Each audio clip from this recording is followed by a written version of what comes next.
waajur yu bari dañu yaakaar ni bu ñuy dundal seen doom di leen may xaalis, di leen jëndal ay yére, di leen jëndal fowukaay, di leen jëndal ñam yu neex, dëkkal leen fu taaru te yaatu, lépp mat na.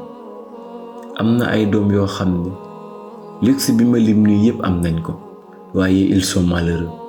naxaru metti lañuy yëg seen biir xol, te pourtant seeni waajur dañu naan samay doom manqué wuñu dara.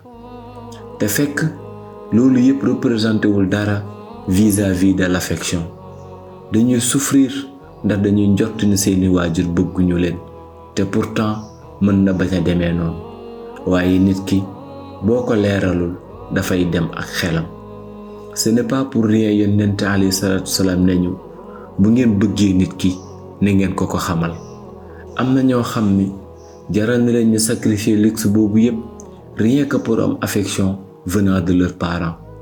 ñooñu dañuy génn ci mbedd mi di ñee waajuru keneen koo xam ni daanaka amul alal, waaye li tax mu koy ñee mooy complicité bi parent boobu am ak ay doomam, yitte bi mu am ci ak njabootam, affection bi mu am jëm ci ak njabootam.